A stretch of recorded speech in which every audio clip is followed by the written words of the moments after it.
Hey Silas, just a quick video today. One of my running themes, both in this channel and in my life, has been realizing that different things happen for the same reasons, or figuring out how the same things happen for different reasons.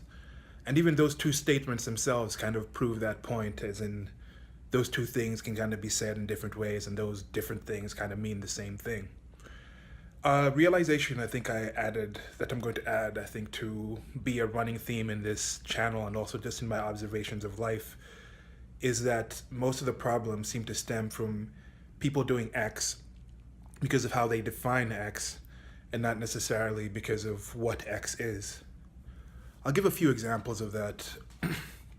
One would be if you're in a situation and you see somebody who's starving, you see somebody who's hungry, and you happen to have a peanut butter sandwich, and you're like, okay, I'm going to give this person a peanut butter sandwich. And that person takes that sandwich and eats it, and then they end up getting sick or even dying because they have a peanut allergy. Now, this is a situation where you're sitting there and you see this person starving and you think, okay, this person just needs food and that's it. So you give them that food, trying to help them. You're thinking this is an action helping that person. That person sees like, yes, I'm hungry, and they just take that food and they just think, okay, I'm going to be saved from my hunger by eating this food. And then they eat the food and then they have that peanut allergy. Now, this could be a situation where in the past people didn't know about peanut allergies. Maybe you're in a situation where you can't communicate with this person, you can't talk, you're just pushing a button, or this person speaks a different language, this person's deaf, dumb, and blind or something. You can't communicate to them that this is peanuts, has peanuts in it. They can't ask you, you can't ask them. But in the day and time that we live in today, we have access to information. We have the ability to share our thoughts and find out more about actual things before we actually do those things, before we make certain judgments, before we act on certain things. Because I'm still rather confident. I'm still rather confident that most people wake up and want to do good things. Very few, just a minor percentage of the world actually wakes up and thinks, today I'm going to do something bad. They've somehow reasoned and rationalized to themselves that what they're going to do, the next action they do, is more positive than not doing that action for themselves and the people that they care for, and most often for other people as well. And you see that happen so much. People getting into relationships without sharing the purpose of the relationship. Somebody's in it for companionship, someone's in it to avoid loneliness.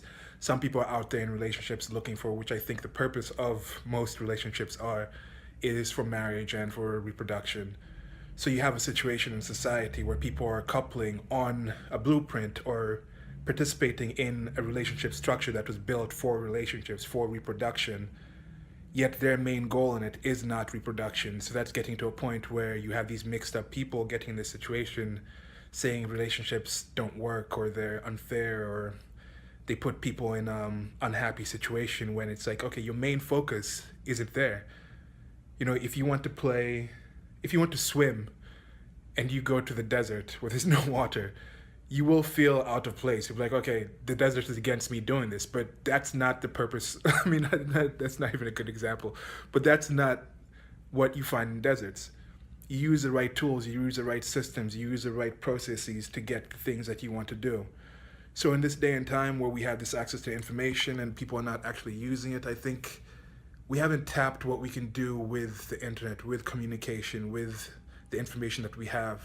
I think right now you have a massive amount of access, and we're still at the point where all this information is just getting us into situations where we know less, where there's more things we don't know about, and we're not using it anywhere close to as much as we can to let people know about us, find out about more things. Think about this yourself. How many problems in your life are because you haven't researched, you haven't found out, you haven't defined what those things are? How many situations do you get into a situation where you say one thing and you feel somebody has heard an entirely different thing and acting in an entirely different way? How many people in your life do you care for, who you count on to help you on a daily basis or a weekly basis or in your life? Have you taken the time to actually try and communicate to them who you are, what you value? Have you taken the time to try and understand what they value, what they care for?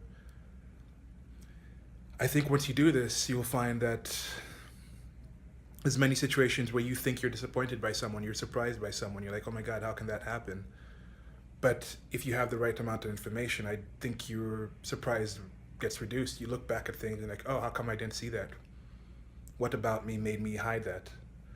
For the longest time, I was sitting there and thinking like, I had certain misconceptions of what the world was. I thought, okay, as an African male, like, okay, with a male, the patriarchy aspect was like, okay, in a paradoxical way, as a male, I was oppressing females. I had this oppressive nature in me, and yet, as an African, right now immigrating to not being in the United States, thinking, okay, you have that male privilege, yet you also have the handicap of being black, and the world's going to be against you, and it gets you to a point where you think, okay, I can't go out and do things.